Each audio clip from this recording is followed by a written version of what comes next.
근데 이 필러를 넣었을 때 이 눈물 고랑을 메꾸는데 한계도 물론 있죠. 그 인대가 잡고 있기 때문에 사실 잡고 있는 곳에 필러를 아무리 넣어도 이 잡고 있는 곳이 늘어나진 않아요. 탁 당기고 이렇게 딱 당기는데 여기다가 넣어서 이거를 늘릴 수는 없죠. 근데 필러를 그래도 계속 넣다 보면 이게 여기는 안 들어가고 이 옆으로 이렇게 들어가요. 옆으로 들어가서 옆이 이렇게 늘어나죠. 어떤 경우에는 이렇게 고래 넣었는데 골이 좀 올라오다 말았는데 좀 더 올리겠다 해서 넣었는데 그 옆이 올라오는 거예요. 그러면 눈물 고랑은 여기인데 이 골이 올라와야 되는데 여기가 안 올라오고 옆이 올라오니까 골은 오히려 더 깊어 보일 수도 있는 거예요. 주변이 올라와 버리니까. 안녕하세요. 상담 오선생의 오선생입니다. 오늘 여러분들께 말씀드릴 내용은 다크서클 개선에 있어서 눈밑 지방 재배치 말고 눈밑 필러를 하는 경우에 대해서 말씀드리고자 합니다. 시청에 앞서서 구독과 좋아요 부탁드립니다. 다크서클이 있을 때 눈밑이 어두우니까 이제 개선을 하고자 하는데 처음부터 수술하기에는 좀 뭔가 좀 겁도 나고 뭔가 수술은 너무 좀 큰 일인 것 같고 이런 생각이 드셔서 뭔가 방법이 없을까 해서 보면 이제 눈밑 필러를 하는 경우를 이제 찾으실 수가 있어요. 필러를 그러면 하면 다크서클이 개선이 되느냐? 개선이 될 수가 있어요. 그러니까 필러라는 거는 말 그대로 필러, 그러니까 채우는 거잖아요. 그 조직의 볼륨을 올려주는 거라고 보면 되는데 눈 밑에 있어서 다크서클을 개선할 때 어떤 모양적인 부분에 있어서 변화를 줘서 다크서클을 개선하는 방식으로 이제 진행을 해요. 눈밑 지방 재배치라든지 뭐 하안검이라든지 이런 눈밑 수술을 해서 다크서클이 개선되는 원리는 불룩한 부분이 있고 눈밑 지방이 아래로 이렇게 골이 졌잖아요. 꺼진 눈물 고랑이 있는데 이 불룩한 거 아래로 이렇게 골이 지다 보니까 그림자가 아래로 이렇게 생기게 되겠죠. 그림자가 생기니까 당연히 어둡잖아요. 그래서 그 어두움이 눈 밑에 이렇게 나타나는 거예요. 다크서클이 생기는 이유가 그 그림자 말고 피부색이 원래 어둡다거나 아니면 피부가 얇기 때문에 그 속에 있는 근육이 비쳐서 어둡다거나 이런 것도 같이 있어요. 다크서클의 원인은. 근데 그런 것들은 뭔가 개선하기가 쉬운 부분은 아니죠. 피부색이 어두운 거를 피부색을 바꿔야 된다고 생각해 보세요. 그게 쉬운 일은 사실 아니죠. 근데 이 불룩한 거 아래로 그림자가 생기는 이런 거는 어떤 불룩함을 좀 줄여주고 꺼져 있는 부분을 돋궈주면 그림자가 안 생기도록 할 수가 있겠죠. 그런 원리로 눈밑 다크서클을 개선하게 되는데 이 눈밑 필러를 하는 경우는 꺼져 있는 부분을 필러로 채워서 개선을 하는 거예요. 불룩한 걸 줄이는 거를 필러로 할 수는 없어요. 하지만 보다 좀 간편하고 좀 부담 적은 이런 걸 먼저 좀 해보고 싶은 분들은 꺼져 있는 눈물 고랑에 필러를 넣어서 조금 돋궈줌으로써 덜 꺼져 보이게 되겠죠. 그럼 이렇게 많이 꺼지니까 그늘이 많이 생기다가 조금 돋궈주면 좀 덜 생길 수 있죠. 다크서클 개선하는 필러의 원리라고 보시면 돼요. 그러면 이 필러를 하고 나서 효과가 어느 정도가 있을까? 경우에 따라 좀 다를 거예요. 어떤 분들은 눈밑 지방이 많이 불룩하고 눈물 고랑은 뭐 많지 않을 수도 있어요. 그런 분들은 불룩한 것 때문에 아래로 그늘이 생기는 거거든요. 근데 필러를 넣어서 채우는 거에는 한계가 있는 거죠. 별로 많이 안 꺼졌는데 불룩한 거에 맞춰서 하려다 보면 밑에가 너무 올라오면서 이상한 모양이 될 수도 있죠. 잘못하면. 이제 그런 경우는 조금 어려울 수 있을 거고. 근데 이제 좋은 경우는 뭐냐면 눈밑이 좀 지방이 많지 않아요.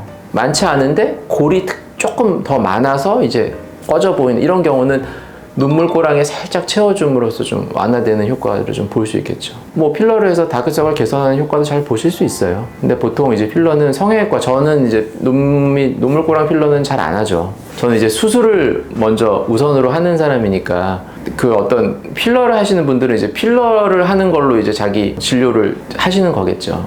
필러를 할 때는 좀 조심할 점이 있긴 해요. 눈물고랑에 필러를 넣을 때 일단은 눈물고랑이라는 부위 자체가 이렇게 조금만 과하게 들어가도 표시가 좀 날 수 있거든요.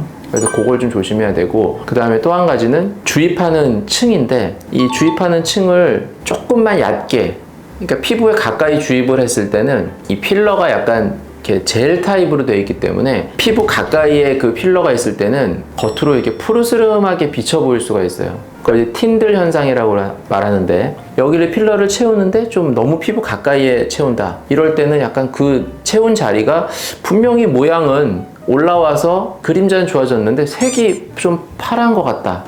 이런 분들이 있어요.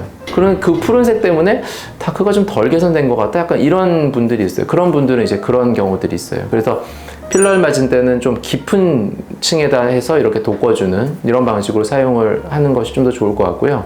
근데 이 필러를 넣었을 때 이 눈물고랑을 메꾸는데 한계도 물론 있죠. 눈물고랑이 생기는 원리가 이제 이 뼈에, 안아뼈에 이 근육이 단단하게 붙으면서 끌려 들어가는 거잖아요, 조직이. 그래서 겉에 부분까지 같이, 피부까지 같이 끌려 들어가는 이 골이 생기는 건데, 이 잡아 당기는 구조를 이제 눈물고랑 인대라고 하죠. 뼈에서부터 조직을 잡아 당기는 그런 구조인데, 그 인대가 잡고 있기 때문에 사실 잡고 있는 곳에 필러를 아무리 넣어도 이 잡고 있는 곳이 늘어나진 않아요. 딱 당기고 이렇게 딱 당기는데 여기다가 넣어서 이거를 늘릴 수는 없죠. 근데 필러를 그래도 계속 넣다 보면 이게 여기는 안 들어가고 이 옆으로 이렇게 들어가는, 옆으로 이렇게 옆으로 들어가서 옆이 이렇게 늘어나죠. 어떤 경우에는 이렇게 골에 넣었는데 골이 좀 올라오다 말았는데 좀 더 올리겠다 해서 넣었는데 그 옆이 올라오는 거예요. 그러면 눈물고랑은 여기인데 이 골이 올라와야 되는데 여기가 안 올라오고 옆이 올라오니까 골은 오히려 더 깊어 보일 수도 있는, 주변이 올라와 버리니까. 필러를 쓸 때는 좀 이렇게 약간 모자라게 쓰면 크게 이상이 없어요. 대신 좀 덜 개선되죠. 그냥 약간 그래도 덜 꺼진 정도, 이 정도까지 내가 바란다 하면 괜찮은데 이거를 더 내가 좋게 더 하고 싶다, 이거는 한계가 있을 수 있어요. 근데 물론 이제 인대가 잡고 있는 그 어떤 정도도 사람마다 좀 달라요. 어떤 사람은 이게 강하게 안 당겨요. 그래서 꺼진 정도가 좀 덜한 사람도 있어요. 잘 늘어나는 사람도 있고. 그런 분들은 좀 더 효과를 볼 수 있지만, 어떤 분 굉장히 강하게 잡고 있는데 이런 분은 넣어도 잘 안 올라오니까 오히려 그거를 더 무리해서 교정을 하려다 보면 그 고랑 옆에가 올라오면서 고랑이 더 깊어진다든지 뭐 이럴 수도 있고. 그래서 이제 그런 부분 좀 조심해야 되고요. 그 다음에 그러면 이제 필러를 하고 나서 나 이 필러로는 안 되겠다, 그냥 불룩한 눈밑 지방도 있으니까 눈밑 지방 재배치를 해야 되겠다라고 했을 때 그런 필러가 수술에 어떤 영향을 줄까, 이제 이거에 대해서 좀 말씀드리려고 하는데, 눈밑 지방 재배치를 할 때 그러면 그 밑에 고랑 부분 이렇게 열 거 아니에요. 그럼 열 때 필러가 있을 수 있죠.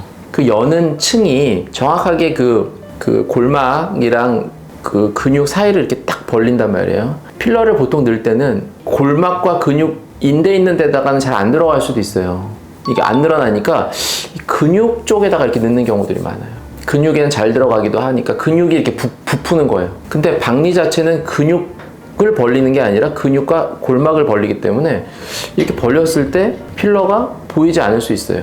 재배치를 하는 경우에 그냥 근육 속에 필러는 들어있지만 그쪽은 벌리는 층이 아닌 거죠. 그냥 필러가 있는 채로 이렇게 수술이 되는 이런 경우가 있는데, 그러면 어떤 일이 생기냐, 그 필러가 들어있어요. 근데 필러 들어있어서 그냥 좀 괜찮아 보여요. 근데 원래는 더 깊었겠죠. 그럼 이 눈밑 지방을 재배치할 때 이거를 밑으로 이렇게 내려서 여기다 메꾸잖아요. 근데 고랑만 이렇게 메꿀 수는 없죠. 이렇게 올릴 수는 없죠. 눈밑 지방 덩어리가 전체적으로 이렇게 올라오기 때문에 고랑선보다 한 몇 미리 밑에서부터 고랑을 포함해서 전체적으로 이렇게 올리게 된단 말이에요. 그러다 보니까 원래 필러가 들어가 있던 부분이 눈밑 지방 재배치를 함으로써 같이 이렇게 밀려서 올라오게 돼요. 그럼 어떤 일이 있냐면, 하기 전에는 꺼져 있는 부분이었기 때문에 필러가 들어있는 게 별로 눈에 안 띄어요. 근데 재배치를 해서 다 띈 다음에 쫙 올리다 보니까 재배치를 하고 났더니 필러를 넣은 부분이 더 튀어나올 수 있어요. 필러를 넣은 부분만, 이렇게 그 부분만 이렇게 더 약간 볼록하게 이렇게 나와 보이는 느낌이 드는 경우들이 있어요. 근데 하기 전에는 표시가 안 나다가 항상 설명을 드리죠. 필러를 이렇게 만져보고 여기에 필러가 좀 있다 그러면 그럴 가능성이 있다. 근데 그 정도가 작은 경우에는 별로 표시가 안 날 수도 있어요. 근데 그게 좀 보일 수도 있고, 그리고 또 어떤 경우에는 진짜 열었는데 마침 필러가 보이는 경우들은 이제 그거는 일부 제거할 수도 있는 거고, 또 어떤 경우에는 필러가 그냥 이렇게 있어 보이니까 그러면 수술하기 전에 필러를 먼저 녹이고 하는 경우도 있어요. 본인도 그걸 원하시고 녹이는 주사를 써서 필러를 녹이고 수술을 하는 경우도 있고, 아니면 나는 지금 필러가 이렇게 많아 보이진 않는데 그냥 이대로 그냥 일단 했으면 좋겠다, 뭐 그게 꼭 나쁜 건 아니거든요. 필러가 어느 정도 그 조직의 볼륨을 약간 만들어 줌으로써 재배치의 효과를 조금 더 보완할 수도 있거든요. 그래서 재배치를 하고 나서 결과를 보고 그냥 필러가 넣은 부분이 그렇게 튀어나와 보이지 않고 그냥 약간의 볼륨감을 더해주는 정도로 해서 모양이 나쁘지 않다, 괜찮다 이러면 그냥 안 녹일 수도 있어요. 그런 여러 가지 경우들이 좀 있을 수 있어요. 필러를 맞고 나서 그 눈밑 지방 재배치 수술을 하는 경우에는, 그래서 뭐 무조건 그냥 필러 있으니까 무조건 녹이고 해야 된다, 뭐 이렇게까지 하는 건 좀 저는 이제 그렇게까지 말하지는 않고요. 여러 가지 경우의 수들이 있는 거고, 또 필러에 넣은 정도라든지 뭐 이거에 따라서 다양한 경우가 있을 수 있고, 거기에 대해서 적절하게 대처를 하면 되니까요. 그렇게 해서 수술을 할 수 있다, 필러를 맞고 나서도, 그렇게 말씀드리고 싶습니다. 네, 지금까지 다크서클 개선을 위한 눈밑 필러에 대해서 말씀드렸고요. 더 궁금하신 점이 있으시면 댓글로 남겨주시면 제가 직접 답변 달아드리도록 하겠습니다. 지금까지 상담 오 선생의 오 선생이었습니다. 감사합니다.